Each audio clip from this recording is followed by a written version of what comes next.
Bonsoir à tous et bienvenue en direct de l'hôtel de Matignon. Bonsoir Monsieur le Premier ministre. Bonsoir. Merci de nous recevoir pour cette grande interview inédite. Pour la première fois, les 4 chaînes d'information en continu sont réunies pour vous interroger à 8 jours du vote que vous avez sollicité à l'Assemblée. Un vote crucial pour la France et pour vous-même. Bonsoir Monsieur le Premier ministre. Et bonsoir à tous. Bonsoir. Dans ce moment politique inédit, dans ce moment politique déterminant, les Français ont le droit de savoir si la France, si leur pays a encore son destin en main. Et les dirigeants, vous, François Bayrou, vous avez un devoir de vérité pour nous expliquer comment nous en sommes arrivés là, quelle est la responsabilité des uns et des autres et vers quoi nous nous dirigeons. La première question, François Bayrou, vous est posée par Marc Fauvel. Bonsoir Monsieur le Premier ministre. Depuis votre annonce surprise lundi dernier, depuis que vous avez demandé la confiance aux députés, on peut dire que rien ne s'est passé comme prévu. Le Rassemblement national puis l'ensemble de la gauche ont dit qu'ils ne vous accorderaient pas leur confiance, ce qui rend vos chances de maintien à Matignon assez faibles, voire nulles. Ma question est donc relativement simple. À qui allez-vous parler ce soir? Aux députés pour tenter de renverser la vapeur ou aux Français pour leur dire au revoir? Alors sûrement pas au revoir. D'ailleurs c'est pour ça que vous m'invitez. Si vous avez monté une émission aussi inédite, comme vous avez dit, aussi différente et aussi originale, c'est parce que le sujet est crucial. Et le sujet, la question, ce n'est pas le destin du Premier ministre ou de François Bayrou, et c'est même pas le destin du gouvernement. La question, c'est le destin de la France. Parce que vous voyez bien ce qui est en train de se préparer, de s'affirmer tous les jours. C'est que si le gouvernement tombe, comme il le souhaite, comme il l'annonce, eh bien ça veut dire qu'on changera de politique. On abandonnera, ou on abandonnerait la politique, pour moi, vitale pour le pays. La politique sans laquelle le pays se place en danger extrême. Qu'on abandonnerait cette politique pour en prendre une autre, plus laxiste, plus abandonnée, plus à la dérive, et on va en parler précisément. On va en parler, effectivement. Vous dites si le gouvernement tombe. Vous avez peut-être entendu les propos d'Olivier Faure, le patron du PS, aujourd'hui sur BFM, qui dit notre décision de ne pas voter, même de voter contre la confiance, elle est irrévocable. Est-ce qu'il y a une part de testament politique dans cet entretien? Non. Non. Vous y croyez encore? Si vous, alors, je pense précisément que les jours qui vont venir sont cruciaux. Et 2, si vous imaginez que je peux abandonner les combats que je mène ici, que je menais avant, depuis des années, et que je continuerai à mener après, vous vous trompez. Olivier Faure, qu'est-ce qu'il veut? Il veut être à Matignon. Il l'a dit, il l'a annoncé, il va s'installer ici, avec un gouvernement dont il aurait exclu LFI, et je ne vois pas où il trouverait d'autres soutiens et d'autres voix, puisque il aurait, par hypothèse, il s'apprête à faire tomber le gouvernement. Vous imaginez pas, j'imagine que la majorité actuelle puisse considérer que faire tomber le gouvernement et le remplacer par un autre dont Olivier Faure serait Premier ministre serait naturel, normal et affectueux. Donc c'est pas du tout ça. Peut-être il faut s'arrêter au sujet avant de... Justement, Monsieur le Premier ministre, parlons-en, parlons des Français. Les Français savent ce qu'est une dette. Ils l'éprouvent et ils le vivent douloureusement à l'échelle d'un ménage ou à l'échelle de leur pays. La quasi-totalité des Français sait parfaitement qu'un pays endetté, c'est un pays qui n'a plus sa souveraineté, qui n'a plus la liberté.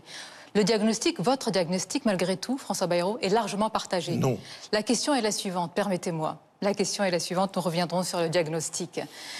Est-ce que vous estimez qu'il n'y a pas d'autre solution que la vôtre, d'autres alternatives que votre budget, que vos pistes, que vos propositions? Et par exemple, n'est-il pas temps de s'attaquer aujourd'hui à un État obèse qui est souvent dispendieux et parfois injuste? Ça c'est vrai, j'ai beaucoup affirmé cette vision de la réforme nécessaire, des changements nécessaires, de la réorganisation nécessaire de l'État.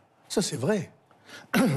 On a, au fil du temps, laissé s'organiser des multiplications d'organisations, d'organismes, d'actions, parfois de ministères, et c'est très difficile à lire, et c'est donc très difficile à faire avancer. Donc ça, c'est vrai. Mais la question, si je vous ai dit non, si les Français prennent dans les jours qui viennent, prenez dans les jours qui viennent la mesure, comme vous dites, en disant tout le monde est d'accord. Ben, si tout le monde est d'accord, il faut agir tout de suite. Laissez-moi expliciter l'État obèse, Monsieur le Premier ministre. La France a à peu près 500 taxes et impôts. On taxe notre richesse produite aujourd'hui à peu près 40% chaque année. Les Français, à partir du 15, du 16 ou du 17 du mois, ils ne travaillent plus tellement pour eux, ils travaillent pour l'État. Est-ce que vous dites aujourd'hui, ça suffit? Nicolas qui paye, il n'en peut plus. Oui, mais vous voyez, cette affirmation qui est tout à fait juste, c'est une affirmation en réponse, si on est d'accord, sur le diagnostic. Là, vous venez faire œuvre de médecin, d'expert, qui dit « moi, j'ai une ordonnance ». Et puis, vos voisins, vos cousins sont aussi des médecins experts et ils disent « j'ai une ordonnance ». C'est pas la même, mais on peut en discuter.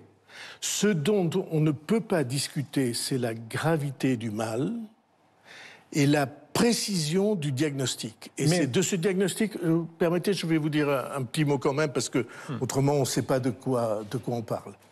Le diagnostic, c'est quoi? C'est un bateau qui a un trou dans la coque, qui a une voie d'eau. Et la cale du bateau se remplit d'eau chaque jour qui passe. Et se remplit d'eau pas aujourd'hui, depuis 50 ans. On n'a pas présenté en France, c'est effrayant de dire ça, on n'a pas présenté en France un budget en équilibre depuis 51 ans.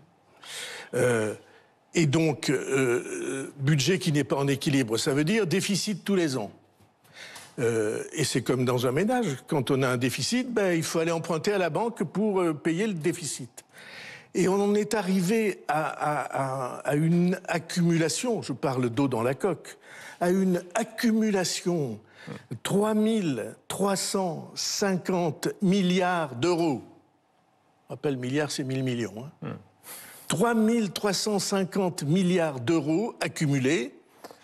Et on en arrive au point où, c'est comme à la banque, quand vous empruntez, vous devez acquitter les mensualités. Et là, on emprunte pour acquitter les mensualités. Mais Monsieur le Premier ministre, pardon, la voie d'eau continue. Il y a un chiffre qui est méconnu des Françaises et des Français et qui jette un doute, pas sur vous. Vous avez toujours dit qu'il faut économiser davantage, mais sur l'État. Pendant cette année où, en théorie, on demande des efforts aux Françaises et aux Français, l'État non seulement n'a pas maintenu, mais n'a pas baissé, mais a augmenté la masse des salaires de la fonction publique, des agents de la fonction publique. Ça paraît cette année, excusez-moi. 6,7%. Pendant l'année précédente. Oui, c'est ça. Mais enfin, vous étiez déjà là aux affaires, non, fin 2024. Non. Excusez-moi, je veux bien que vous me voyiez partout, que vous m'imaginiez en tout temps, mais j'ai été nommé dans cette bien sûr, c'est le gouvernement que vous souteniez déjà. Bien sûr. Le 13 décembre. Mais c'est le gouvernement que vous soutenez déjà. Monsieur le Premier ministre, pardon. À TF1, vous avez eu cette formule sur les inconscients en disant ceux qui disent « t'en fais pas Simone ». Oui. Mais ça, c'est « t'en fais pas Simone ». C'est l'État qui dit « t'en fais pas Simone » quand on dit, pardon, on augmente, on continue à augmenter la masse salariale. C'est dire aux gens « faites un effort, mais nous ne le faisons pas ». Et encore une fois, c'est pas contre vous, c'est pas polémique, mais comment croire que ça va changer? Expliquez-nous comment c'est possible. C'est pas une association de boulistes, c'est la 7e puissance économique du monde. Il y a bien un ministre, il y a bien un haut fonctionnaire qui a vu ce chiffre, plus 6,7%, et qui s'est dit, c'est pas possible. Eh bien, ces augmentations, elles s'expliquent simplement parce que les années précédentes ont été des années d'inflation. Le Covid et puis la guerre en Ukraine, l'explosion des coûts de l'énergie, l'inflation qui a suivi, a fait que dans les 2 années précédentes, tout d'un coup, l'inflation a augmenté. Les crises n'expliquent pas tout, Monsieur le Premier ministre. Vous n'avez pas une part de responsabilité, honnêtement? En tout cas, le camp présidentiel, plus 1000 milliards de dettes depuis 2017. Ça fait 8 ans. Madame, l'arrivée d'Emmanuel Macron à l'Élysée. Je vais répondre précisément sur 2 points. Le premier, part de responsabilité. Tous les opposants, sans exception, exigeaient qu'on fasse plus. Ils sont montés à la tribune. Vous hochez la tête parce que vous les avez vus. Sans exception. Ils montaient à la tribune pour dire « mais c'est pas assez, ça ne suffit pas ». Et deuxièmement, votre formule laisse entendre que c'est les gouvernements qui dépensent l'argent. C'est pas vrai? C'est l'État, là. C'est l'État. Non. Ici, c'est l'État, oui. Non, ce sont les Français à qui on a mis à disposition pour les retraites une immense somme. Et vous savez que j'ai déployé des trésors de, je sais pas quoi, d'ingéniosité pour que ce chiffre apparaisse. Les retraites, ça coûte à l'État entre 40 et 50 milliards par an. Deuxièmement, pour la Sécu. Troisièmement, pour aider les entreprises. Non pas pour les entreprises elles-mêmes, mais parce qu'une grande partie de ces sommes sont faites pour que des Français qui ne pourraient pas trouver un emploi, on appelle ça l'abaissement de charges, soient reçus. C'est clair. Mais les Français le disent, dans les sondages, ils sont inquiets, ils le disent tous, et avec des réponses, des taux très très élevés, ils veulent de l'action. La question maintenant, c'est le choix de votre méthode. On peut s'interroger, non, Monsieur le Premier je ne vais pas vous laisser aller trop vite sur ce sujet. Il est 18h10, on a un peu de temps mais beaucoup de choses. Si rien n'est fait, le bateau va couler, dites-vous. Non, ça n'est pas ça que je dis. Il faut qu'on illustre ce qui se passe. Les Français, l'économie française, tous les ans, ce qu'on appelle la croissance, on produit un peu plus que l'année précédente. On produit 50 milliards de plus. Et produisant 50 milliards de plus, on crée 150 milliards de déficit. On produit 50 milliards de plus, 150 milliards de déficit. La dette, ça fait quoi? Ça veut dire qu'il faut rembourser tous les mois, tous les ans, des sommes qui deviennent de plus en plus... Mais les Français le savent, non, le Premier ministre. Ils le savent. Vous apparaissez aujourd'hui comme un lanceur d'alerte, pardonnez-moi. En quoi ce n'est pas une fuite en avant? En quoi ce n'est pas courage, fuyons, alors que le 8 septembre, la messe semble déjà... Vous voyez, cette formule-là, les Français le savent.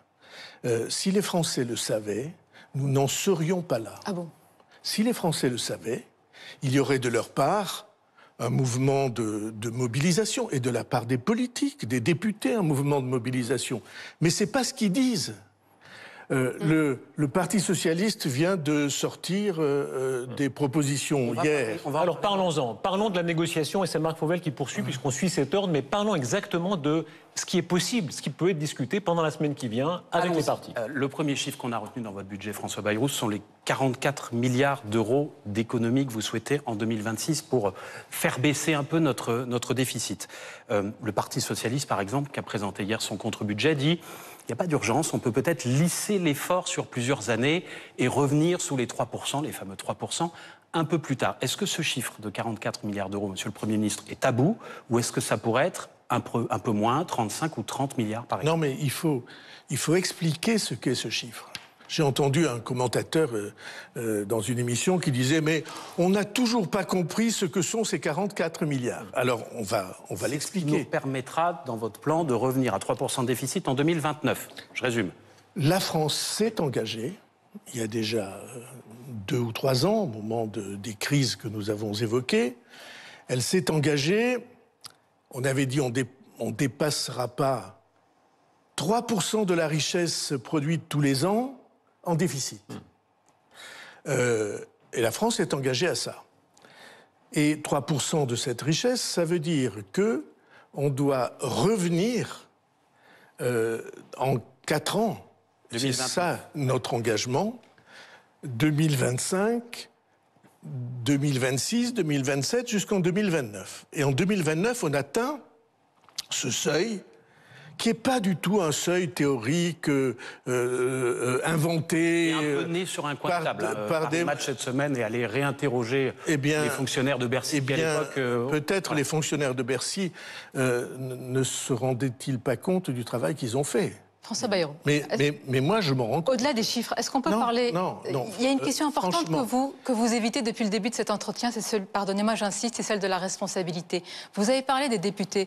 Vos députés MoDem, M. Bayrou, ont voté tout les budgets déficitaires depuis 2017. Eh bien, Vous-même, vous avez porté au pouvoir et accompagné, et vous avez eu un rôle actif, un président de la République qui a aujourd'hui précipité la dette. 1300 milliards depuis 7 ans. Si je remonte à une autre époque, Monsieur le Premier ministre, à une époque pas si ancienne, un ancien président de la République, Nicolas Sarkozy, a bataillé pour le non-remplacement d'un fonctionnaire sur 2 partant à la retraite. Et à l'époque, je me souviens très bien, vous aviez dit, ce n'est pas comme ça qu'on va trouver des économies. Ma question est simple. Vous nous dites aujourd'hui en sincérité et en vérité que vous avez lutté contre la dette, mais vous avez voté pour la dette. Alors n'êtes-vous pas responsable de la situation en tant que les autres, Monsieur François? Alors si vous croyez que vous allez, avec le sourire et gentiment, m'entraîner... Le respect qu'on vous doit. M'entraîner à ne pas répondre à la question que j'avais proposée. Je n'osais pas solliciter une réponse à ma question précédente. À laquelle j'allais proposer une réponse et puis je vous répondrai après. Précisément. Ou pas les 44 milliards d'euros d'économie. Si nous devons revenir en 2029 au seuil qu'on appelle de 3%, qui est simplement le seuil à partir duquel la dette n'augmente plus. Et si la dette n'augmente plus, alors l'activité du pays fait qu'elle devient chaque jour plus supportable. Si on doit en arriver à ça, alors il faut des étapes. On était à presque 6% de déficit. Nous serons cette année, grâce au budget que nous avons fait adopter, à 5,4%. Et nous avons pris l'engagement d'être à 4,6%, c'est en descendant. L'engagement auprès de qui? 44 milliards J'y viens. L'engagement auprès de qui? L'engagement auprès de nos partenaires européens. Nous étions, vous vous souvenez bien, vous avez fait des titres et des émissions là-dessus, nous étions placés en déficit excessif. Et puis, grâce au travail que le gouvernement que j'ai la chance de conduire a proposé, alors Bruxelles a dit « Maintenant, vous pouvez sortir parce qu'il y a un scénario crédible. » Et les 44 milliards, c'est à peu près... Si vous me disiez 42, je peux arriver à imaginer qu'on trouve... Non, mais je veux pas... C'est l'ordre de grandeur, en tout cas, on a compris. Oui. L'ordre de grandeur, c'est la marche que nous devons suivre pour que notre pays sorte de la malédiction immédiate de la dette. Mais, Monsieur le Premier ministre... Et si on ne fait pas ça... Alors, vous me dites... Je reviens, vous me dites, les Français le savent, mais je vais répondre... La parole est crédible si on comprend vraiment. Je vais répondre à la question que vous avez posée. Vous avez dit, Nicolas Sarkozy a bataillé. C'est un exemple. Non, c'est pas un exemple. C'est le président de la République qui a conduit une politique qui a créé plus de 1000 milliards de dettes en 5 ans. Comme les autres, tous ceux qui ont été au pouvoir. Et vous-même, à la tribune de l'Assemblée, l'avez dit. Vous avez le droit de dire comme les autres. Mais vous contestez que M. Hollande et M. Macron n'ont pas augmenté la dette? M. Hollande, parce qu'il a eu la chance... Vous-même l'avez dit à la tribune de l'Assemblée, M. Bayrou. Tout depuis, écoutez-moi bien, parce que je l'ai déjà... Depuis 1974... Pourquoi vous avez voté alors tous les gouvernants, Pourquoi vous votez? Pourquoi les ont-ils Je n'étais pas à l'Assemblée nationale depuis 15 ans. Je crois qu'ils vous obéissent au doigt et à l'œil. Non, je ne crois pas qu'ils m'obéissent au doigt et à l'œil. Ce sont des parlementaires estimables. Tout à fait. Pour un grand nombre d'entre eux, brillants, en tout cas respectables. Et puis je suis très content qu'ils soient là, parce que c'est comme une famille politique. Et donc, pourquoi est-ce que les gouvernements successifs ont voté? Parce que les Français le demandaient. Parce que quand Nicolas Sarkozy... Ce n'est pas audible aujourd'hui de dire que c'est aux Français... Ça n'est pas audible pour vous, mais c'est audible pour eux. Monsieur le Premier ministre, c'est audible pour la plupart des Français. Oui, absolument. C'est pas ce qu'ils étaient. Parce que voulaient une telle situation. Nicolas Sarkozy, il a eu à faire face à une crise terrible qu'on a appelée la crise des subprimes, c'est-à-dire la crise financière internationale, et il a fait du quoi qu'il en coûte. Et le président Macron, il a fait lui aussi le choix au moment du Covid qu'on ne laisserait tomber personne. Mais quoi qu'il en soit, il a eu raison de le faire. François Bayrou, la courbe, on la voit depuis 74-75, vous le disiez, elle monte. Ça ne sert à rien de dire c'est la faute à Tartampion ou à Tartemuche. En réalité... C'est la faute à tout le monde. À la faute à tout le monde, si vous voulez. Donc, vous appelez l'opinion à témoin. Et maintenant, la suite s'écrit avec les partis et d'une façon ou d'une autre. Il va falloir une forme de compromis parlementaire. Est-ce que vous prenez d'abord le mot compromis? Oui, moi je trouve que c'est beau le compromis. Alors parlons-en, s'il vous Mais plaît. je ne suis pas sûr que ça soit possible. Attendez, discutons-en. Non, pour la non. première fois, on n'a pas reconnu François Bayrou. Vous êtes un centriste, c'est une espèce très particulière, les centristes. Vous êtes en général des manœuvriers redoutables, qualité ou défaut. Et là, par exemple, vous avez laissé passer un été de manière assez étrange, c'est-à-dire que les oppositions, et même parfois certains dans votre camp, disent pourquoi ? Pourquoi est-ce que pendant un été entier, alors qu'il fallait préparer le terrain, tout à coup, là, au début, à la rentrée, vous dites « Ah, urgence ». Vous êtes gonflé, si je puis dire. Hein. Parce que je suis venu chez vous pour expliquer le contraire. Oui, mais Madame Le Pen dit, je lui ai écrit, elle montre même, elle dit, voilà, lettre du 25 juillet. Elle m'a écrit. Et elle dit, vous ne lui répondez pas. Excusez-moi, j'ai reçu la lettre de Madame Le Pen. Elle a dû arriver dans les services le 29 juillet, c'est-à-dire que arrivé sur mon bureau, la faute à la poste. Non. Bon, c'est bien. 25 et 29, c'est bien. L'avez-vous lu ? L'avez-vous lu ? Ben, je l'ai lu. Je vais vous en parler si vous le voulez. Vous avez répondu ? Mais je n'ai pas répondu. Je réponds. J'ai l'intention de la rencontrer et je la rencontrerai cette semaine. Elle n'est plus en vacances, comme vous l'avez sous-entendu. Ben, heureusement qu'elle était en vacances. Mais vous comprenez, monsieur. Vous étiez en vacances aussi. Vous comprenez, monsieur le Vous étiez en vacances ou pas ? Vous comprenez, monsieur le ministre, Non, puis sortez. Répondez-moi. Expliquez-nous ce paradoxe. Comment vous voulez rassembler le pays, les Français, sur un sujet aussi grave, et en même temps vous dénigrez des oppositions que vous estimez. Mais mais vous êtes formidable. Je n'ai dénigré personne. Vous étiez en vacances. Vous étiez en vacances. Vous étiez en vacances. Le seul qui n'était pas en vacances, c'était moi. Donc le seul adulte responsable de cette classe, c'est vous. Mais je n'ai pas dit adulte responsable. Essayez de ne pas caricaturer. On a devant nous des problèmes qui sont des problèmes majeurs qui seront mais justement, dans les livres c'est sérieux, pardon, de traiter avec les partis. Ce sont des grands partis de la République, que ce soit d'ailleurs le RN, que ce soit LFI, que ce soit tous les partis de cette Assemblée. Vous avez toujours dit, je les respecte tous. Oui. Ça n'est pas très respectueux, disons les choses. Ce qui s'est passé là n'est pas très respectueux, que vous ne traitiez pas, que vous ne répondiez pas à leurs objections. Ils ne sont pas très respectueux non plus. Monsieur Bardella dit que c'est parce que vous faisiez la sieste que vous n'avez pas répondu. Je dis que qu'ils étaient en vacances. Ouais. J'ai eu les dirigeants du Parti socialiste, directement ou par personne interposée, à la même date, à peu près le 30 août. Et ils partaient en vacances. Là, vous avez parlé à Mme Le Pen. Là, vous avez parlé à Mme Le Pen, là, ces derniers jours. Non, je n'ai pas parlé directement, mais nous avons reçu la réponse. Et M. Gage dit, mais... Jérôme Gage, c'est l'un des négociateurs du parti. Écoute, je ne suis pas à Paris, je ne vais pas y être pendant longtemps, je pars je ne sais pas où, l'étranger, et Olivier Faure était aussi. Mais vous vous rendez compte à quel point on devient bizarre de considérer que, parce que j'ai osé mentionner que tout le monde était en vacances, je peux en attester. Au-delà des à Paris, il n'y avait personne. Et donc, franchement, c'est la moindre des choses. On a tout le temps s'ils veulent négocier. Alors, il reste 8 jours, vous reconnaissez quand même que c'est très, très court. Pas du tout. Vous voyez, c'est précisément ça. Il reste pour négocier plus d'un mois. Mais la question... Oui, à condition que les députés accordent leur confiance. Mais la question, excusez-moi, vous voyez bien qu'on met le doigt, on arrive au doigt précisément sur l'épicentre de ce qu'est en effet un choix historique.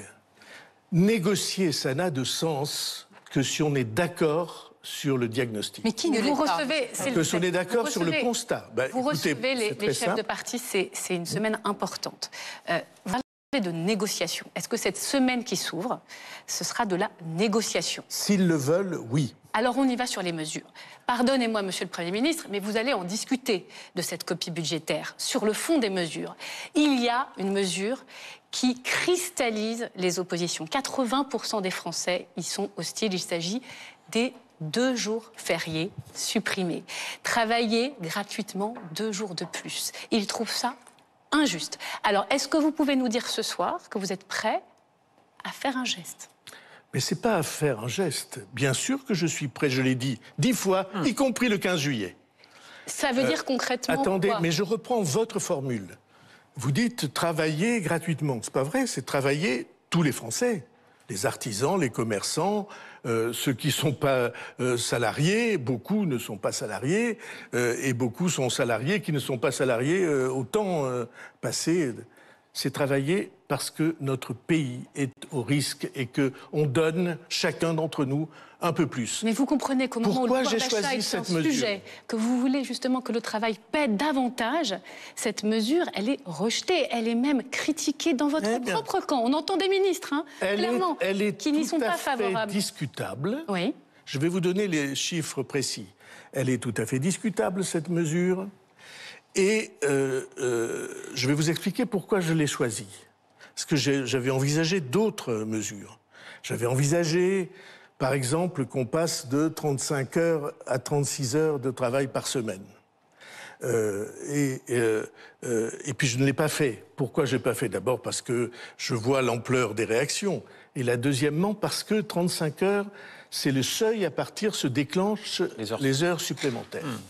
Et que, comme je veux que le travail paie plus, après, on peut tout à fait discuter dans chaque entreprise de la manière dont on prend en charge ce surcroît de travail.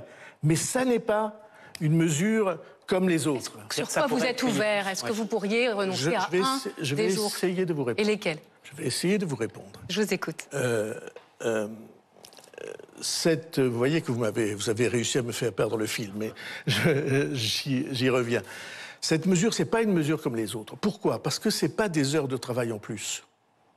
C'est des journées, 2 jours, 1 jour de travail en plus pour le pays. Le pays qui est arrêté, sauf les commerçants, quelques-uns, et puis les activités de loisirs. Le pays qui est arrêté, il passe à l'activité. Et ça n'est pas quelque chose qui se mesure en minutes de travail. C'est de la richesse créée pour le pays. Alors, les chiffres précisément que je vous ai promis, ça représente quoi, les jours fériés? 4 milliards. Sur un dixième des efforts demandés aux Français. Très bien, c'est ça que je voulais dire. J'ai bien compris ce que vous avez dit tout à l'heure. Vous avez dit si c'est 42 milliards. 4 milliards 44. sur 44 milliards, c'est-à-dire 10% de l'effort. Ce qui m'intéresse, c'est les 90 autres pourcents. Bon, donc on aura retenu, et je pense que les Français qui nous regardent aussi, discutable. que cette mesure est discutable. Je l'ai dit le jour où j'ai présenté. Cette mesure est discutable. J'ai dit c'est discutable, c'est amendable, et on peut tout à fait réfléchir et ça à la manière. 1, mais pas 0, pour être très précis. Je pense que ça pourrait être 1 sans difficulté si on veut 0 discuter. ou pas 0? Si on veut discuter, je suis ouvert à la discussion, à la condition qui est une condition impérative, qui est une condition de l'avenir du pays, qu'on considère qu'on ne peut pas ne rien faire. Or, les propositions, le PS par exemple, les propositions qu'il vient de sortir, ça veut dire qu'on ne fait rien. Alors, il y a les économies, François Bayrou, et il y a les recettes, si on veut trouver des marges de manœuvre. Le Parti socialiste, dont vous parliez il y a un instant, a présenté un contre-budget hier, et le PS dit, par exemple, il faut taxer les Français les plus aisés. Le Parti socialiste reprend ce qu'on appelle la taxe Zuckman, c'est-à-dire on taxe à 2% chaque année les gens qui ont un patrimoine de plus de 100 millions d'euros. Ça fait 0,01% des Français. Je ne vais pas vous demander si vous êtes favorable à la taxe Zuckman. Je crois connaître la réponse, je crois que c'est non. Mais faut-il, exceptionnellement, pour participer à l'effort de redressement des comptes, taxer davantage les Français les plus riches avec un autre dispositif? J'ai ouvert, dans la conférence que j'évoquais au mois de juillet, non seulement l'idée, mais la perspective du fait que les plus aisés participent davantage à cette affaire-là. Mais derrière ces propositions, avant d'en revenir à cette taxe particulière, 15 milliards par an. Derrière ces propositions, il y a quelque chose d'absolument précis. La question posée, c'est est-ce qu'on va freiner la dépense ou augmenter la dépense? Nous avons proposé de freiner la dépense dans les proportions que vous avez indiquées. Si on continue à augmenter la dépense, ça veut dire qu'on augmente l'endettement. Parce que l'argent, nous ne l'avons pas, nous l'empruntons tous les ans. Là, ce sont des recettes. Et sur le dos de qui on emprunte? On emprunte sur le dos des plus jeunes. Jamais une famille ne ferait ça. J'espère. C'est-à-dire, nous décidons de continuer notre train de vie, mais c'est les plus jeunes qui paieront. Alors venons-en. Et c'est la raison pour laquelle j'ai eu tellement de réactions de jeunes après que j'ai prononcé cette phrase sur boomer. Vous avez aussi des réactions de boomers qui ont vécu François Bayrou comme une profonde injustice. Je suis le seul boomer ici, je crois. De nous quatre, je suis boomer, parce que ça s'arrête 65. Avec le Premier ministre, Nous sommes les deux boomers. Je vais répondre précisément. Pardonnez-moi, je voudrais préciser parce que je pense que beaucoup nous regardent et nous écoutent ce soir sur Europe 1. Ils ont travaillé, ils ont cotisé toute une vie, ils ont fait des enfants. Ils ont assuré l'équilibre de la sécurité sociale. Ils ont payé souvent avec une retraite, disons, autour de 2000 €, le crédit de la maison. Ils aident leurs enfants, ils aident leurs petits-enfants. Pourquoi, monsieur le ministre, activer ou réactiver aujourd'hui un conflit ou une guerre générationnelle? Eh bien, vous vous trompez complètement. D'abord, boomer, nous en sommes. Ceux qui sont nés entre 45 et 65, pour simplifier. 6. C'est les enfants du baby boom. C'est pour ça que les jeunes avaient inventé cette formule boomer. Je vais vous dire la différence entre les boomers et les autres. Quand nous avions 20 ans... C'était hier. La France, oui. Peut-être encore maintenant, je me sens encore de cette énergie-là. La France avait 0 dette. Mais une croissance magnifique. Et une croissance magnifique. Quand vous êtes un pays qui n'a pas de dette, alors vous pouvez lancer des politiques. Dieu sait qu'on en a lancé. Le TGV, les avions, et puis on a trouvé facilement du travail. Pardonnez-moi, sur le marché du travail, dans les années 80, pour ceux qui sont rentrés, c'est la plus longue. Excusez-moi, je ne parle pas des années 80. Mais pour ceux qui sont nés... Je parle des boomers. Oui, mais monsieur... Et donc, je peux vous dire que quand nous sommes entrés, quand nous avions 20 ans, un pays qui n'a pas de dette, il peut développer des politiques. Après, il y a eu des crises, il y a toujours des crises et tout ça. Nous n'avions pas cette charge de la dette sur le dos. Et c'est au cours du temps que ça s'est équilibré. Et qu'est-ce que j'ai dit? J'ai jamais dit qu'il fallait cibler les boomers dont je suis. Vous l'avez fait un peu, c'est votre électorat, non, une grande partie. J'ai dit une chose... Et votre audience. Excusez-moi, j'ai dit une chose très précise, très simple et très sérieuse. J'ai dit que cette génération-là, elle devrait être avec moi pour faire baisser la dette des plus jeunes. Monsieur le Premier ministre, allons aux solutions, pardon. Pardonnez-moi juste, c'est important, non, monsieur le Premier ministre. C'est une chose extrêmement lourde. C'est une génération qui se sent sacrifiée. Elle n'arrive pas à trouver de travail facilement, elle n'a pas de CDI, elle n'arrive pas à trouver de logement. La politique du logement doit être, pour moi, une des politiques cardinales, un des chapitres essentiels. Cette génération-là, elle se sent sans destin, sans horizon. Elle dit... Avançons, si vous permettez un peu, parce que regardez, 18h32, on a envie de vous entendre sur les ouvertures. Vous avez répondu en partie à Marc Fauvel sur l'ouverture, disons les choses franchement. Une partie de la gauche dit... Pour le minimum pour le soutien, c'est que vous fassiez un effort pour faire payer les plus riches. D'ailleurs, sur le principe, c'est oui ou c'est non? On n'a pas très bien compris. J'ai dit oui, je l'ai annoncé le 15 juillet. Je suis sûr que vous avez été attentif. Non, on a été distrait, pardon. Donc c'est oui. Maintenant, je pense qu'il faut... C'est clair. Sur votre droite... Disons-le sans essayer de mettre en cause... Vous ne voulez pas marchander, on a compris. Non, parce qu'on a besoin aussi que cette... partie de la population qui est celle qui investit dans les entreprises. On a aussi besoin qu'elle soit là. Je vais vous dire la vérité, moi ce qui me gêne, c'est pas qu'il y ait des riches en France, c'est qu'il y ait des pauvres. Très bien. Monsieur le Premier ministre, maintenant sur votre droite, parce que vous êtes tiraillé de tous les côtés, vous êtes comme l'âne de Buridan, vous devez trouver... Je ne suis pas comme l'âme de Buridan, je suis comme le type qui est pris sous plusieurs feux, de droite, de gauche... Allons-y, le feu de droite, on va parler de tous les feux. Le feu de droite, la droite libérale, même dans votre camp, qui commence à sortir du bois, le patronat qui est sorti avec cette étude, le Front économique, plusieurs propositions, une qui est très provocante, réduire les agents de fonction publique de 1,5 million, je crois qu'ils sont 5,7, 5,8, sur plusieurs années. Alors, je sais que vous n'allez pas dire ça, vous feriez pendre tout de suite en sortant de Matignon. Mais est-ce que vous allez articuler pour la première fois, on a l'impression que c'est le tabou suprême en France, c'est rien contre les fonctionnaires, mais un nombre de postes de fonctionnaires que l'État devra accepter pour maigrir. Sonia Mabrouk parlait de l'État obèse, ça passe par là, vous le savez bien, tôt ou tard. Et beaucoup de vos prédécesseurs, quand on leur pose la question, ils disent « Ah, c'est compliqué, on peut pas... » c'est pas... Oui, à un moment donné, c'est un chiffre. Eh bien, vous voyez, c'est un désespoir pour moi parce que ça prouve que Je croyais que s'il y avait un journaliste en France qui m'écoutait quand je parlais, c'était vous. Vous êtes bien bon. Et puis je Mais c'est pas une réponse. Ça, c'est les boomers. C'est pas une réponse. Non, non. C'est la solidarité des vieux boomers. Voilà. J'ai dit, lors de la conférence récente, qu'il fallait ne pas remplacer un fonctionnaire sur 3 partant à la retraite. Ça représentera combien au total? Ça représentera combien au total? Un fonctionnaire sur 3 partant à la retraite, tous les ans, ça doit faire, je sais pas, peut-être je me trompe dans le chiffre, 200 ou 300 000. Et donc, on a un engagement. Je suis certain qu'on peut, mais... Donc, pardon, sur mais ça veut dire qu'en 2027, il y aura 300 000 fonctionnaires en moins en France? Je finis la réponse. Ouais. Excusez-moi. Allez-y. Les questions vous appartiennent, mais j'essaie d'avoir la maîtrise des réponses. Georges Marchais. Ça veut dire une réorganisation générale. Et très souvent, ça marche mieux. Je suis à la tête d'une collectivité locale, comme vous savez, qui est formidable, magnifique et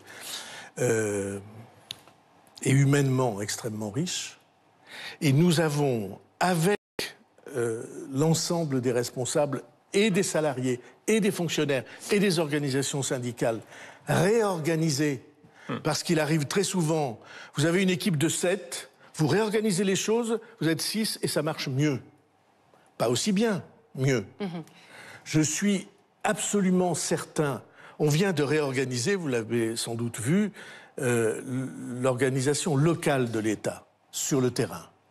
Parce que c'était dispersé, il y avait des administrations, des agences, des ministères, tout ça indépendants les unes des autres. On a dit ça ne peut pas marcher comme ça, il faut un responsable. Justement, on parlait des concessions à droite, la droite réclame plus. Et en France, les responsables, c'est le préfet.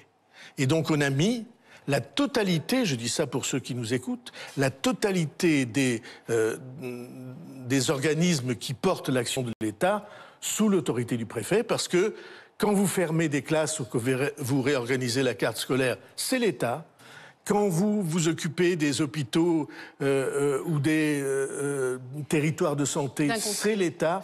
Il y a de l'argent à trouver dans la réforme de l'État. Monsieur le Premier ministre, on parlait des concessions. On va parler du Rassemblement national, qui a des demandes spécifiques aussi, mais toujours sur la droite. On parlait des boomers.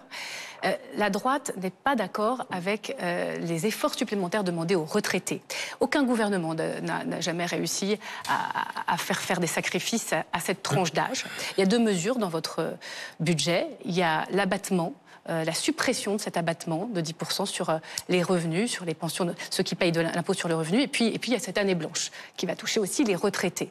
On se souvient de ce qui s'est passé avec la volonté de désindexer les pensions de l'inflation. Vous ne bougerez pas là-dessus ? Vous qui voulez réveiller les aînés au nom des générations futures. Oui, je veux réveiller les aînés parce que je suis sûr qu'ils sont solidaires avec ce que je dis. Donc vous ne bougerez pas là-dessus? Attendez, ce sont leurs enfants, ce sont leurs petits-enfants, et vous croyez qu'ils sont indifférents à leur sort? L'abattement de 10%. Vous ne croyez pas... Vous le gardez? Vous ne croyez pas qu'ils sont malheureux quand ils les voient tellement inquiets de leur avenir et tellement avec le sentiment qu'on ne s'occupe pas d'eux? Vous l'avez bien expliqué. Et donc, moi, c'est le contraire. Alors, vous dites abattement de 10%. Vous dites la suppression de l'abattement. Non. Vous l'avez proposé, enfin, vous l'envisagez. Non. Nous avons remplacé l'abattement de 10%. Je rappelle, c'est un abattement pour frais professionnels. Et 100 fois, la Cour des comptes, les grandes associations qui s'occupent d'argent public, 100 fois, ils ont dit franchement, 10% d'abattement pour frais professionnels pour des gens qui sont à la retraite, est-ce que c'est bien sérieux? Alors, nous n'avons pas supprimé, nous avons remplacé l'abattement par un abattement forfaitaire. Donc vous y tenez? Non, vous n'avez pas écouté. Je vous assure que c'est intéressant. Enfin, j'ai l'impression, stupidement, que c'est intéressant. L'abattement forfaitaire, c'est une évolution de la mesure qui va faire gagner des centaines d'euros aux retraités modestes, aux retraités du bas de l'échelle. Et qui va faire perdre de l'argent à ceux qui ont un peu plus de 20 000. Qui va maintenir ceux qui sont contribuer les moyens et va être en effet un peu plus lourd, ou va autoriser une fiscalité juste pour ceux qui sont... et donc un petit effort de l'ordre de... Allez, Oui. de l'ordre de petit effort. 200 € par an pour les plus... ceux qui sont au plafond. Vous recevrez aussi le Rassemblement national. Donc 20, Il faut qu'on avance, si vous le permettez. 18 € par mois. C'est un effort, je ne dis pas le contraire, mais vous voyez bien que pour ceux qui sont au plafond, c'est-à-dire 4 000 € de retraite, Oui. c'est un effort modeste. Et ceux qui sont en bas de l'échelle, ils gagnent. Et ça mérite d'être dit. Parce que la justice, c'est la condition de l'effort. François Bayrou, on va parler dans un instant de ce qui va se passer demain, enfin dans 8 jours précisément, c'est-à-dire le jour où vous allez demander la confiance à l'Assemblée nationale et arithmétiquement, si on s'arrêtait aujourd'hui, sans doute ne pas l'obtenir. On va en parler dans une minute, mais on a évoqué tout à l'heure la lettre que Marine Le Pen vous a adressée à la fin du mois de juillet. On a parlé des délais de la Poste, mais regardons aussi ce qu'il y a à l'intérieur. Ce qu'il y a à l'intérieur, c'est à l'intérieur, le Rassemblement national vous demandait 2 choses au minimum pour négocier le budget. C'était une baisse drastique de la contribution de la France au budget de l'Union européenne. C'est pas tout à fait nouveau, mais c'était rappelé dans cette lettre. Et moins d'argent pour l'immigration. Ces 2 choses-là... Pas seulement. Pas seulement. J'ai dit notamment, je crois. Sinon, je rajoute notamment. Ces 2 choses-là, oui. Est-ce qu'elles sont pour vous négociables? Ou est-ce que, très concrètement, pour vous, qui avez toujours milité pour l'Europe depuis longtemps, on ne touche pas au budget de l'Union et on ne touche pas à l'argent qui sert aujourd'hui à accueillir des immigrés en France? D'abord, votre formule est inexacte. Vous avez dit qu'elle demandait ces conditions pour négocier. Jamais ça n'a été le cas. Probablement parce que, évidemment, dans ce cas-là, j'aurais préparé... Mais je trouve intéressant qu'on discute de ces mesures-là. La contribution à l'Union européenne, c'est un très grand risque si on ne la paie pas. Marine Le Pen a noté dans ses réactions que nous avions déjà réussi à baisser la contribution. C'est vrai. Par une négociation, et elle a dit, c'est la première fois, donc c'est la preuve qu'on peut. Je suis d'accord avec elle pour dire que si on peut, il faut le faire. Mais dire, nous ne remplirons pas nos engagements, ça a des conséquences extrêmement simples qui sont dans les chiffres. Nous payons, on va payer cette année, quand le budget sera voté, on va payer quelque chose comme 27 milliards de contributions à l'Union européenne. Nous en touchons 32. 31 et demi. Donc une Comment on les touche? Oui, 2. La politique agricole commune, c'est quasiment 10 milliards. Les fonds régionaux, ce que les régions, les subventions que les régions donnent quand vous avez sur les travaux des panneaux avec ici la région investie, c'est la région, si j'ose dire, porte-plume de l'Union européenne. Ces fonds régionaux, plus les prêts de la Banque européenne d'investissement. Mais pardon, même Tout les ça Allemands fait se plaignent de la 32 gourmandise de Bruxelles. Ils disent Bruxelles veut Eh vraiment bien, beaucoup de milliards. ils ont raison, je suis d'accord donc vous avec dites eux. la même chose. Je suis d'accord avec eux. Et je suis d'accord pour qu'on expertise. Et je suis d'accord pour qu'on regarde tout ce qu'on peut faire. Donc il n'y a pas mais de je sujet ne tabou suis pour François pas Bayrou. Non.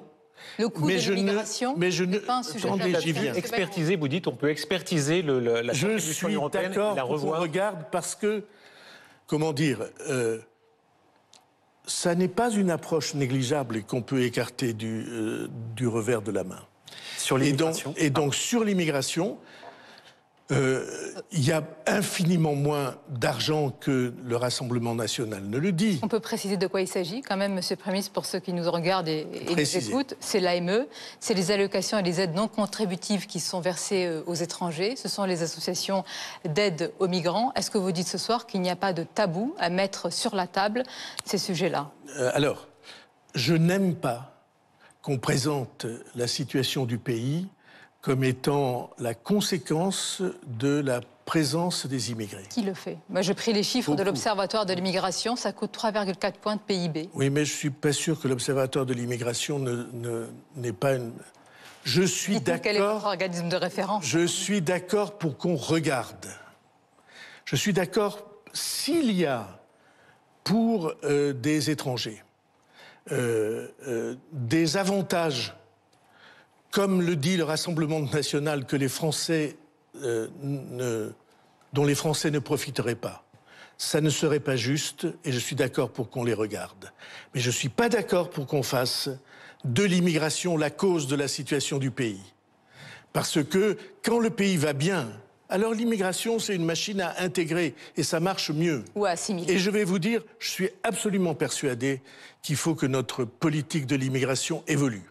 Évolue dans deux directions. La première, une capacité à maîtriser les entrées sur le territoire, une capacité à maîtriser la sortie du territoire, parce que notre question principale aujourd'hui avec l'immigration, c'est que ceux qui sont indésirables, qui sont frappés d'une obligation de quitter le territoire français, décision juridique au QTF, ne sont pas exécutés pour un certain nombre de pays.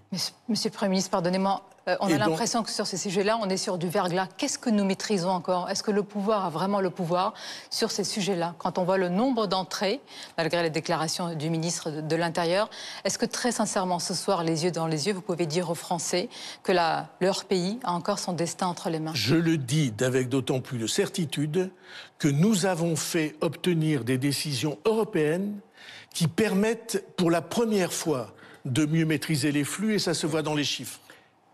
Vous savez bien qu'on a fait adopter des règles européennes qui font qu'on va pouvoir suivre les gens depuis un an, qu'on va pouvoir suivre les gens qui entrent. Où sont-ils entrés? Où sont-ils? Et j'espère bien qu'on va pouvoir, en particulier grâce à l'Union européenne, convaincre, je pense à l'Algérie, les pays qui sont en situation de blocage et de rupture. Monsieur le Premier ministre, non, je corrige une phrase de Sonia Mabrouk. Elle a dit en dépit des dénégations du ministre de l'Intérieur. Moi, je crois que le ministre de l'Intérieur dit la vérité. Je pense qu'il est... Il parle d'immobilisme, il parle d'impossibilisme, le ministre de l'Intérieur. Il dit donc la vérité. S'il dit la vérité, ça veut dire que... Vous avez dit sur les chiffres. Vous ne pouvez pas faire grand-chose. Vous avez dit, c'est votre phrase exacte. Il dit la vérité. C'est mon métier. Hein, donc, votre phrase exacte, c'était sur les chiffres, en dépit d'une dénégation du ministre de l'Intérieur, on voit bien que... Moi, je dis, le ministre de l'Intérieur dit la vérité. Monsieur le Premier ministre. Et autrement, il ne serait pas ministre de l'Intérieur dans ce gouvernement. Une pensée pour Boualem Sansal. Pardonnez-moi, on sera tous d'accord. Vous avez parlé de l'Algérie. Pouvez-vous ce soir adresser un mot à la famille de Boualem Sansal? Nous avons reçu sa fille, pardonnez-moi. Bien sûr. Il y a quelques jours, sa lettre au président de la République n'a reçu aucune réponse. Aucune réponse, monsieur le Premier ministre. C'est un compatriote. C'est un Français amoureux de notre pays. C'est quelqu'un qui a la voix... comment dire, douce, mais le verbe haut. On attend de vous des paroles importantes ce soir. C'est d'autant plus important pour moi que le goût qui est le mien pour les lettres, pour la langue française, pour la capacité de romancier ou d'essayiste, pour moi, Boualem Sansal, bien que n'étant pas français d'origine, il illustre la France. Vous savez, il y a une procédure dans la législation française qui fait qu'on devient français, par exemple, quand on a servi dans la Légion étrangère. On dit français par le sang versé. Eh bien, il y a aussi français par la beauté que l'on crée, par la pensée que l'on crée. Et je ne peux pas croire que la lettre n'ait pas reçu de réponse. En tout cas, je vais m'en assurer. Et je dis au passage que dans un grand événement à Pau, au mois de novembre, qui s'appelle « Les idées mènent le monde », je recevrai les proches de Boualem Sansal qui vont organiser un événement.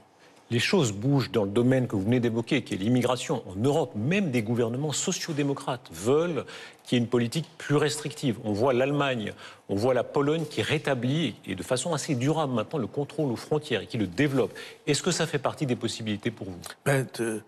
C'est l'Union qui a décidé de faire son contrôle aux frontières. Mais pour moi, ça ne s'arrête pas là, vous voyez. Je pense qu'une très grande partie de notre politique à l'égard de ces femmes et de ces hommes, plus souvent des hommes et des jeunes hommes, une partie de notre politique est fausse.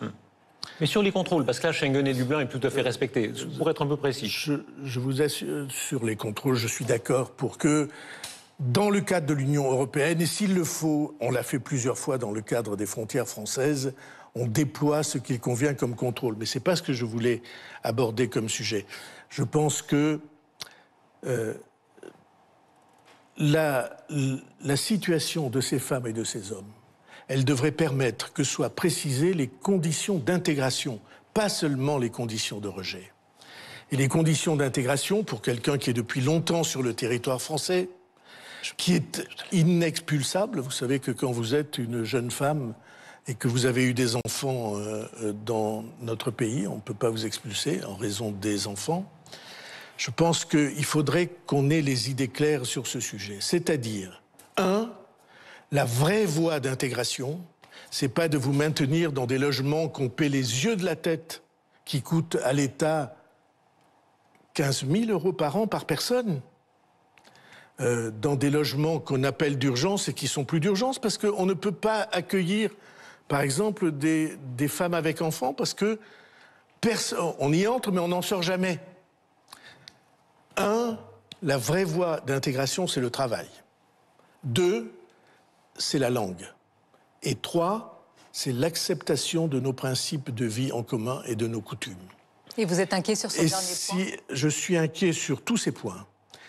Parce qu'on a l'impression d'une espèce de blocage généralisé qui fait que les affrontements, c'est pour ou contre les immigrés, pour ou contre, pas seulement l'immigration, mais les personnes. Et ça fait des situations de dingue. Ils sont maintenus dans des lieux d'accueil, d'anciens hôtels Formule 1, je parle de ce que je connais le mieux. Interdiction de travailler. Les municipalités les font jouer au foot pour essayer de les occuper, alors qu'ils pourraient travailler et alors qu'un très grand nombre d'entre eux ne s'en ira pas. Et ceux qui disent qu'ils ne travaillent pas se trompent, parce qu'ils travaillent au noir. Et donc, c'est une situation d'abus, c'est une situation de désordre complet. Préciser l'idée que nous sommes le plus intraitable possible, je parle avec prudence, sur les entrées, que nous sommes le plus efficace possible sur les sorties, notamment en cas de délinquance, et que la voie d'intégration existe pour ceux qui sont là depuis un moment, il me semble qu'il y a là un équilibre. Revenons, si vous le voulez bien, à la semaine qui commence. Vous avez dit pas de marchandage, et on comprend très bien, il ne s'agit pas de dire je te donne tel ministère, tu me donnes tel soutien. Mais quand même, premier nom que vous avez cité, je crois que c'était M. Faure. Pour le tacler un peu. Bon. Non, c'est parce que c'est vous qui l'avez cité. Alors j'ai dit, quoi qu'il en soit, il a annoncé qu'il voulait être à Matignon, c'est pas moi qui l'ai annoncé. Vous avez besoin, et c'est pas un calcul, comment dire, mesquin, il faut élargir le compromis. Vous dites vous-même, il y a un besoin de stabilité. Est-ce qu'il est possible qu'un remaniement ait lieu, ou en tout cas que vous en parliez dès cette semaine avec les partis, et par exemple, que des ministres, vous souriez, vous avez raison, que des ministres, par exemple, socialistes, rejoignent le gouvernement de la France?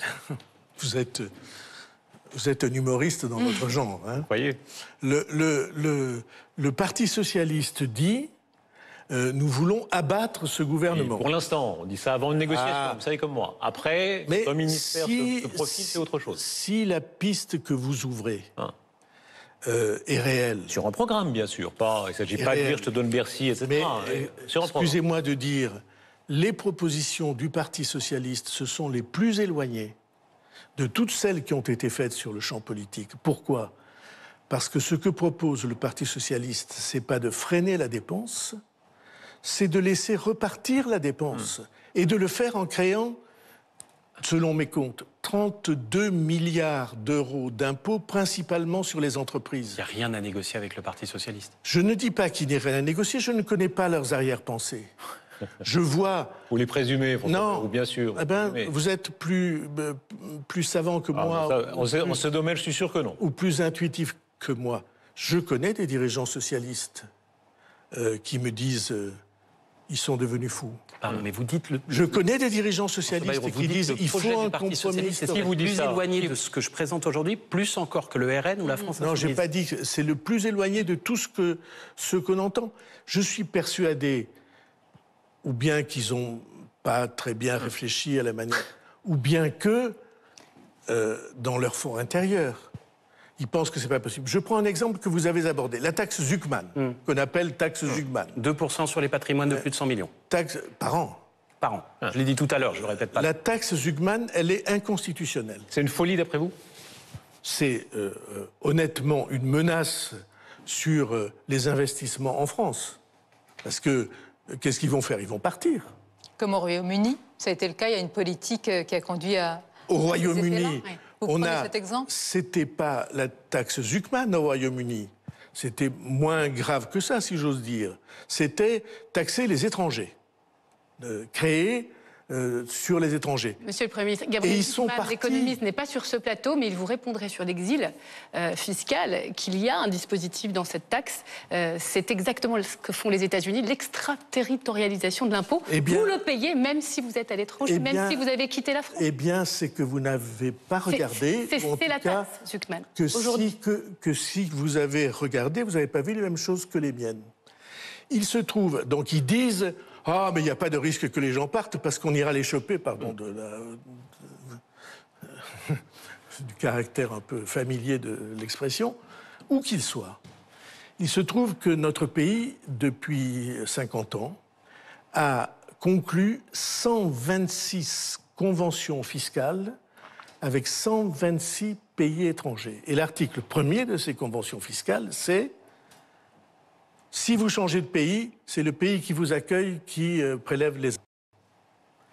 Et comme vous savez, parce que vous êtes fine juriste, une convention internationale, un traité international, c'est au-dessus des lois.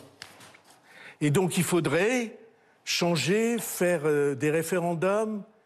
Et pendant ce temps, hélas, les gens partent.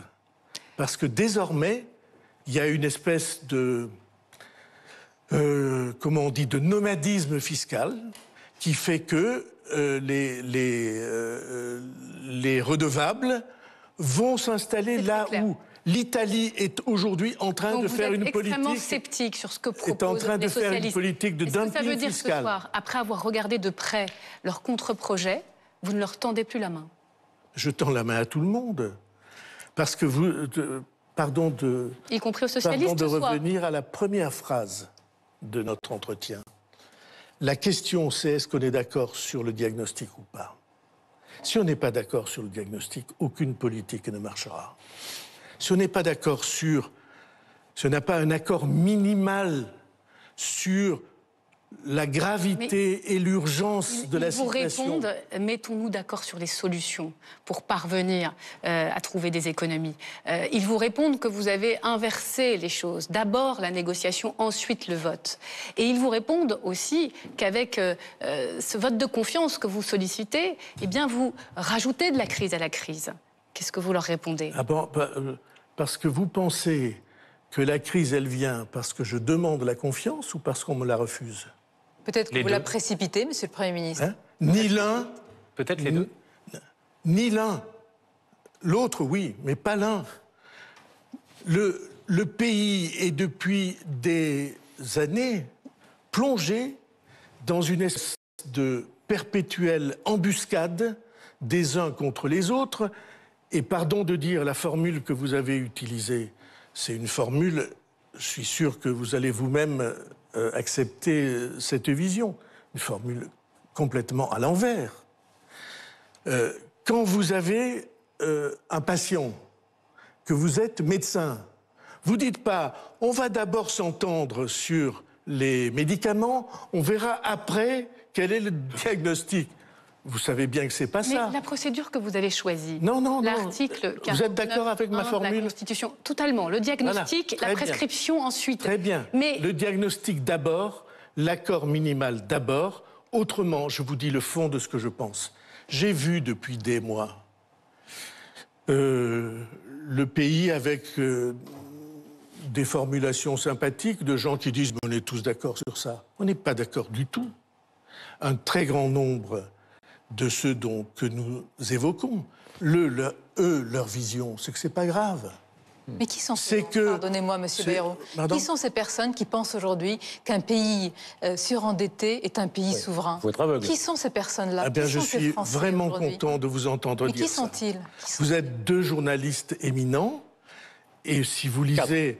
je veux dire, deux qui venaient de vous exprimer. Oui, les autres, il suffit de regarder les sondages. Quand on demande aux Français, 80% répondent que c'est une préoccupation, inquiet et qu'ils réclament. Les autres ne se sont pas exprimés. Vous dites, il faut être aveugle. et vous dites faut être aveugle, et qui sont ces personnes, ils sont dingues. Vous avez raison. Et c'est le cœur du sujet dans lequel nous sommes. Et c'est le cœur du sujet, pour moi, pardon d'une demi-phrase, de revenir à ça, parce que c'est le sort des jeunes Français qui est en jeu.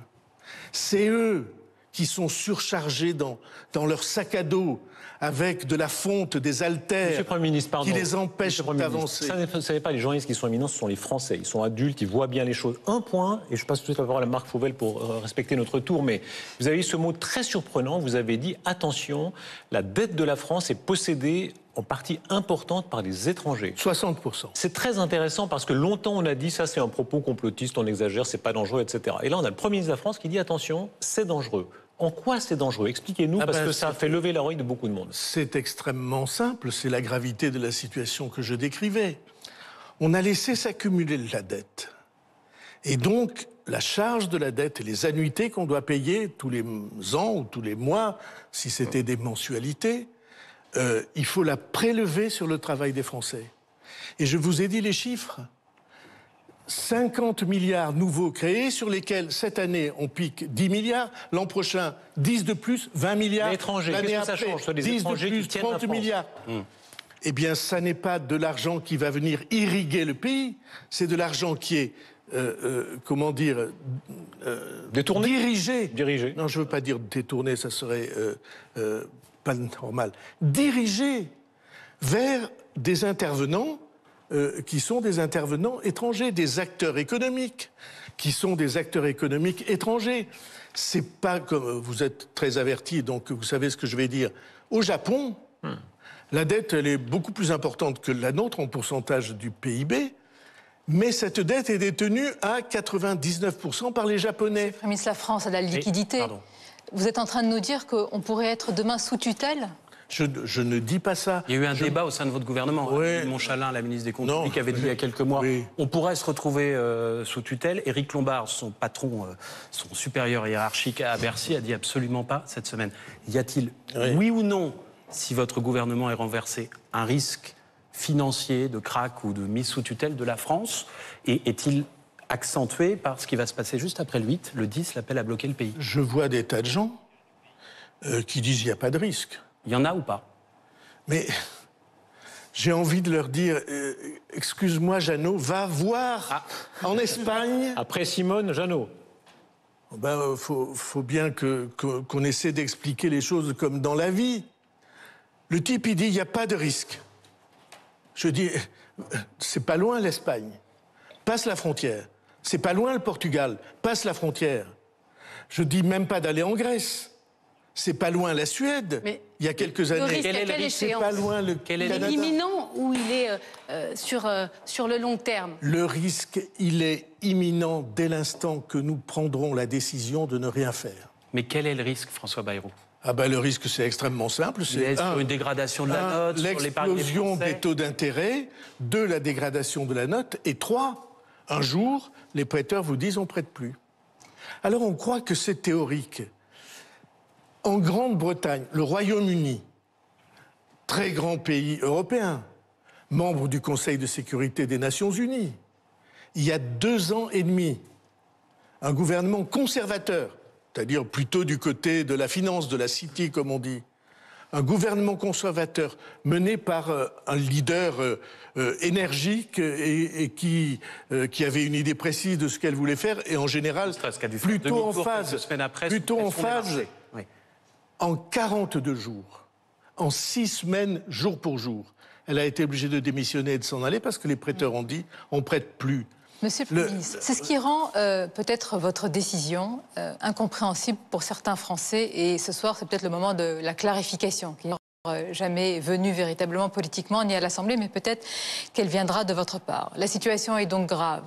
Il n'y a pas de déni. Et urgente. Et urgente, nous l'avons compris. Peut-être tomberez-vous le 8 septembre sur le champ d'honneur de la dette. La messe semble dite, peut-être que vous y croyez encore, mais le trou de souris ressemble aujourd'hui à un trou de fourmis.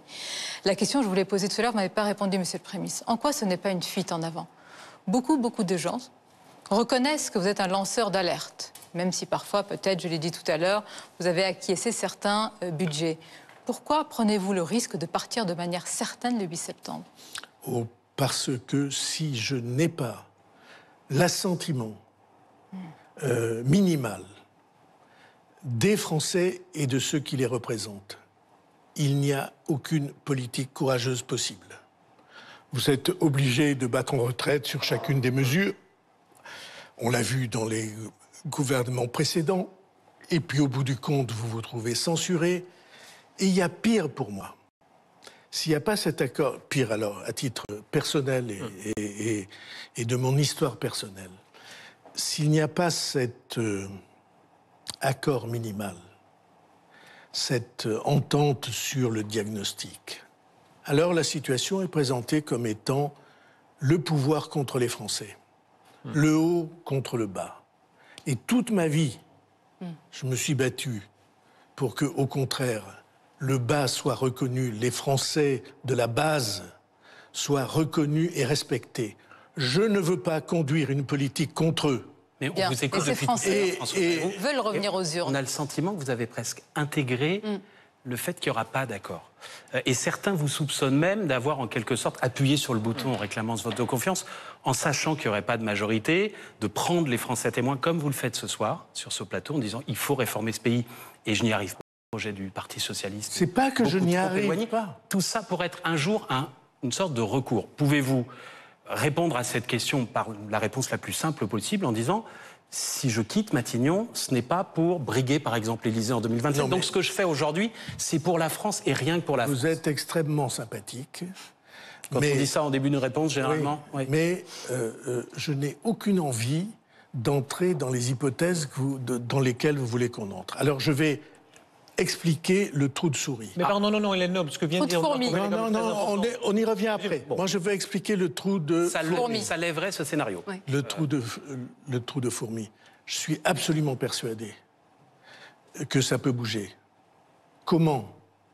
Si les Français, dans la semaine qui vient, disent « mais tout ça est dingue ». Pourquoi c'est dingue ? On va avoir, pour faire tomber le gouvernement... Tu parles de l'exploit. C'est un gouvernement minoritaire, pas de majorité absolue, pas de majorité relative, qui, depuis le premier jour, est promis aux accidents les pires. Qui risquait de tomber sur la censure de toute façon. Ceci, c'est... franchement... Mais comment tombe-t-il ? Par l'alliance de 3 partis qui sont non seulement hostiles entre eux, mais haineux entre eux, qui ont, on l'a vu, des propositions et des volontés strictement antagonistes. C'est le jeu parlementaire. C'est le jeu parlementaire. C'est pas le jeu parlementaire. C'est l'Assemblée qu'on choisit les Français. Ça n'est pas le jeu parlementaire. Je suis, moi, depuis très longtemps acquis à l'idée qu'ont les Allemands que quand on fait tomber un gouvernement, il faut se mettre d'accord sur le gouvernement suivant.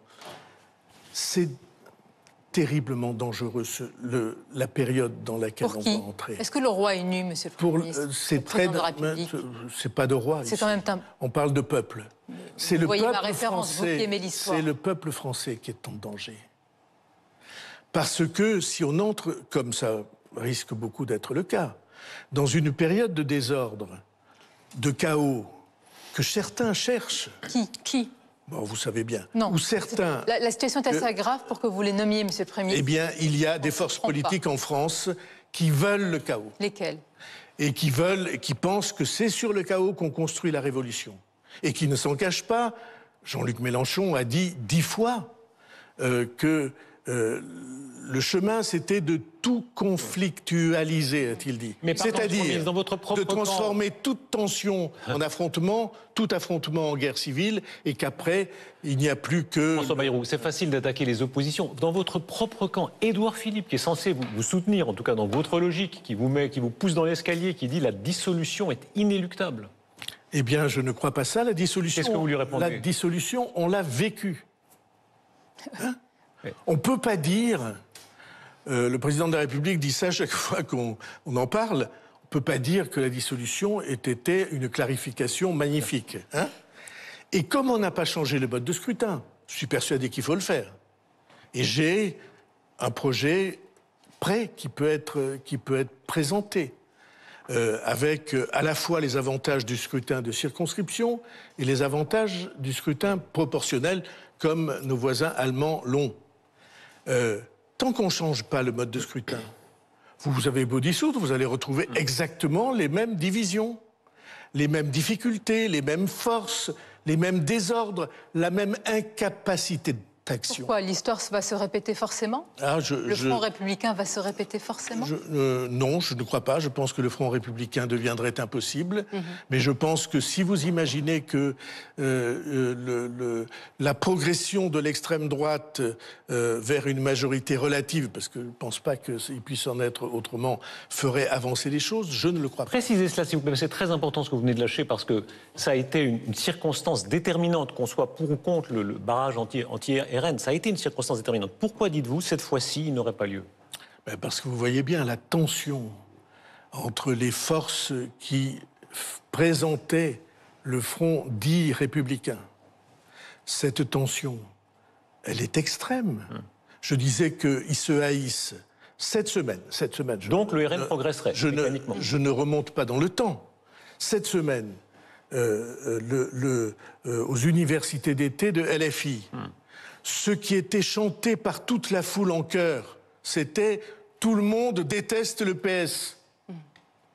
Et qu'a dit Faure ce matin? Il a dit « Je ferai un gouvernement », il imagine qu'il est à Matignon, mais il n'y aura pas de LFI dans le gouvernement. Vous trouvez qu'on est devant des cohérences? Dans les temps mauvais comme on est, la stabilité, c'est une chose essentielle. C'est la réponse à votre question. Je me bats pour ça.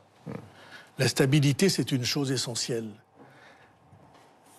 La possibilité de partager avec les citoyens la vision du pays et d'une situation, c'est une chose essentielle.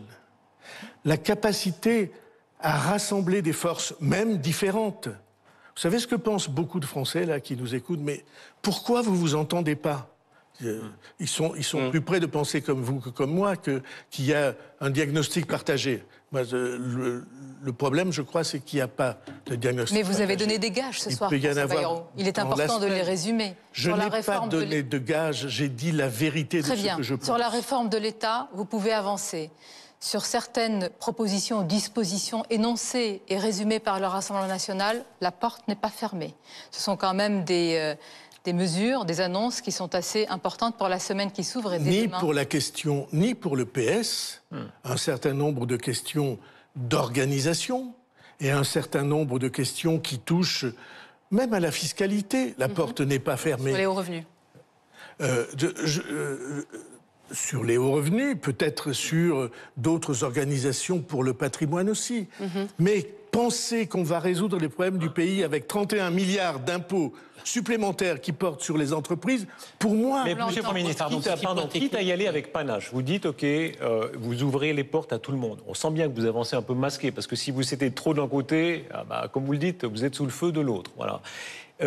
Pourquoi ne pas prononcer les mots qu'on a beaucoup entendus dans d'autres pays quand il y a eu de grandes réformes, c'est-à-dire sacrifice, rigueur, austérité? On a l'impression que vous dites « je suis monsieur vérité », mais je m'arrête à un certain stade parce que je n'ose pas prononcer ces mots. Pourquoi? J'ai déjà dit que vous étiez gonflé. Alors je le répète, excusez-moi de vous dire, je suis depuis 8 jours sous le feu continu des adversaires et d'un certain nombre d'observateurs parce que j'ai osé dire qu'il y avait un problème vital avec la question de la dette. J'ai osé dire qu'il fallait le résoudre maintenant. C'est pas ça. Sacrifice, austérité, non, ces mots qui font mal à la bouche souvent des politiques. Parce que ça n'est pas vrai. Ah si on veut vraiment sortir des 3 000 milliards et quelques, si. Eh bien, Darius Rochebain, il faut changer de métier. Il faut arrêter de faire l'observateur. Il faut que vous veniez de mon côté de la table. Raison, venez de mon côté de la table. Facile, la et au lieu de dire, vous n'osez pas dire les mots que... Pourquoi je ne dis pas austérité? Parce que ce n'est pas de l'austérité. C'est de la rigueur. Non, c'est du sérieux. Encore une fois, des chiffres. Moi, j'aime bien les chiffres. Je suis un faux littéraire, comme vous savez. Les chiffres. On a dépensé l'an dernier 100. Si on laisse les choses aller, on va dépenser 104 ou 105. Et nous, on dit qu'il faut dépenser 101, 101 et demi parce qu'on freine la dépense. C'est pas de l'austérité.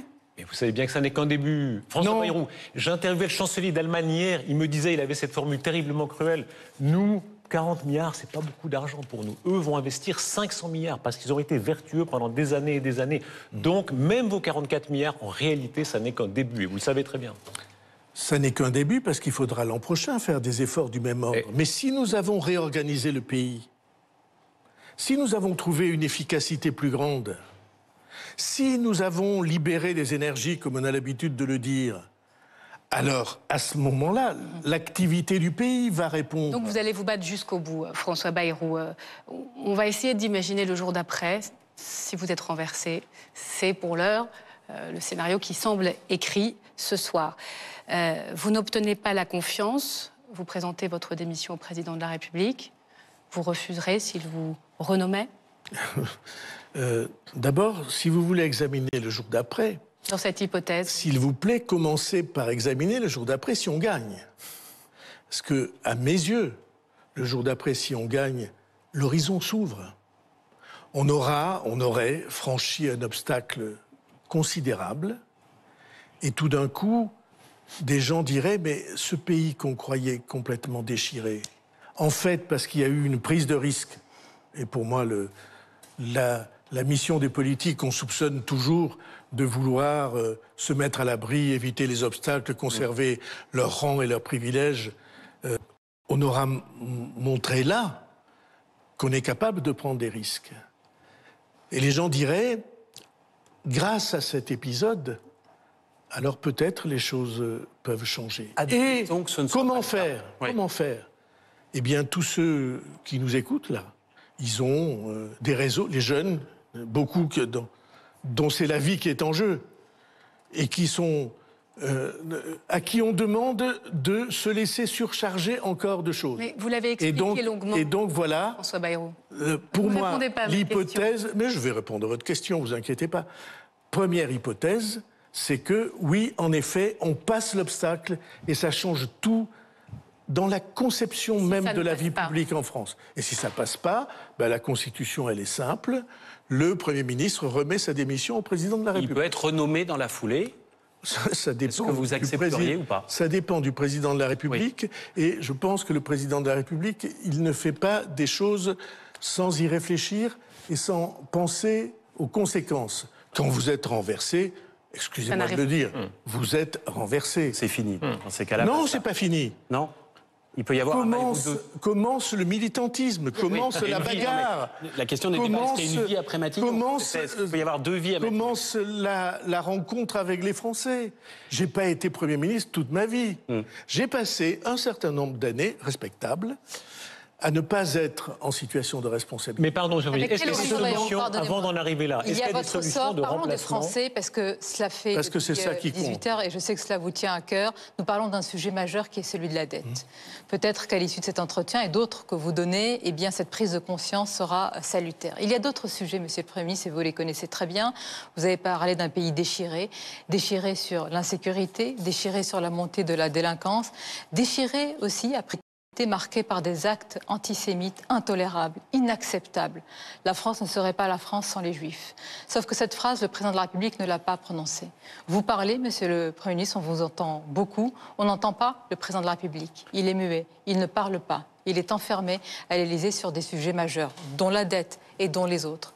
Est-ce que vous êtes capable de dire la même chose sur l'insécurité, sur la lutte contre l'antisémitisme, sur la délinquance et sur les autres sujets régaliens que ce que vous venez de dire sur la dette depuis plus d'une heure? Absolument, et peut-être vous m'avez entendu au CRIF, où j'ai prononcé un discours qui a été, je crois, salué par ceux qui étaient là. Je suis un défenseur de l'unité de la France, de l'unité du pays, de l'unité de la société française. Je suis un défenseur de cette unité au-delà de tout et j'ai dit dans ce discours l'âme juive. Elle fait partie intégrante de l'identité de notre pays qui s'est construite au travers du temps. Le nombre de savants, le nombre de créateurs, le nombre de ceux qui participent à la vie intellectuelle du pays et qui appartiennent à cette immense histoire et à cette communauté essentielle. Ils sont l'âme de la France en même temps. Et je n'ai jamais séparé le pays en communautés. J'ai écrit, comme vous savez, plusieurs livres sur ce sujet-là, qui est l'un d'entre eux, le livre que j'ai consacré à Henri IV, que j'ai appelé Le Roi libre. Il y a en suscription cette phrase « Ce livre est dédié aux amoureux de la réconciliation ». Pour moi, il n'y a rien de plus, comment je peux dire, bouleversant que le moment où ceux qui se sont combattus se réunissent. Je sais très bien ce qu'est la force de l'antisémitisme. Et il y a des antisémitismes de toute nature dans la société. Et aujourd'hui, en effet, en raison de ce qui s'est passé le 7 octobre, du pogrom du 7 octobre, et de la suite du Liban, de l'Iran, de Gaza, aujourd'hui, la communauté juive est ciblée parce que ceux qui la ciblent croient que c'est Israël, que c'est la même chose. Et pour moi, communauté juive, Israël, politique d'Israël, c'est pas la même chose. Donc je suis pas seulement par les déclarations, je suis un militant de l'union des... Et j'ai tout à fait l'intention de... Et ça passe par la sécurité. Je suis à la tête d'une collectivité locale où l'on fait baisser la délinquance. Il n'y en a pas beaucoup. Comment on a fait? On a mis des caméras de surveillance contre mes oppositions, qui prétendaient qu'il y avait là une atteinte aux droits de l'homme. On a mis une police municipale nombreuse. On a mis une police municipale qui a même des groupes de police avec des chiens. On fait en sorte que jour et nuit, police municipale et police nationale travaillent ensemble. Et dans la lutte contre la drogue, c'est essentiel. Je vous dis un fait très simple. Tous les jours, 365 jours par an, en moyenne tous les jours, la justice nous demande des images de ce qui s'est passé dans les rues. Et grâce à ça, on arrête des assassins, des violents, des chauffards, et on fait une ville plus sûre. C'est un droit de l'homme et c'est un droit des plus fragiles. Monsieur le Premier ministre, nous arrivons au terme. Alors, je ne sais pas si les caméras peuvent montrer cet endroit extraordinaire. C'est évidemment votre bureau qui a été un peu réaménagé. C'est le bureau du Premier ministre. Très bien. Voilà, vous avez raison. Et on verra après le 9 ce qu'il en sera. Là, ce sont des lieux chargés d'histoire. Je recommande, on peut aller sur l'INA, il y a des très beaux messages que De Gaulle, il arrive ici en 58 et il dit aux Français, le régime des partis, c'est terminé. Pour les grands choix de la nation, recours au peuple, grandes élections, présidentielles, référendums, etc. Est-ce qu'au fond, c'est la logique de ce que nous vivons aujourd'hui? Vous avez dit depuis le début de l'émission, c'est très grave, c'est très urgent. Quand on est à ce degré de gravité, est-ce que la logique, l'esprit de la Ve République ne commanderait pas d'aller voir demain Emmanuel Macron, lui dire, Monsieur le Président de la République, il faut dissoudre parce que c'est le peuple français qui doit choisir. Et ça n'est pas, respect à eux, mais ça n'est pas le président de tel parti, le président du sous-groupe, non. C'est le peuple français qui doit choisir. Si vous devez regarder dans les yeux les Françaises et les Français, c'est solennel, mais comment leur expliquer? Non, vous allez rester chez vous et ce sont les partis entre eux là qui dans la semaine qui vient au coin d'une table vont dire écoute là-dessus t'es d'accord, moi je suis pas d'accord. Que dire à ça? Pourquoi est-ce que j'ai fait tout ça, Darius Rochebain? J'ai fait tout ça pour que les Français s'en soient saisis directement. On n'a jamais parlé de ce sujet comme on en parle depuis 8 jours. Avant, c'était silence et on parle des mesures. Parler, c'est une chose. Voter. Oui. Et donc, c'est parce que les Français doivent en être saisis. Aujourd'hui, c'est au président de la République de l'apprécier. C'est sa décision. C'est sa prérogative et son pouvoir. Et il en est, je vous assure, absolument conscient avec gravité. Et il a raison de l'être. C'est sa prérogative. Mais les Français sont les arbitres. Simplement, quand vous vous trouvez avec des règles électorales qui conduisent inéluctablement à la situation dans laquelle nous sommes, au contraire de ce que tout le monde racontait, vous vous souvenez de ce temps où les gens disaient Mais votre idée est absurde parce que le scrutin majoritaire fait des majorités, le scrutin proportionnel fait des divisions. Oui.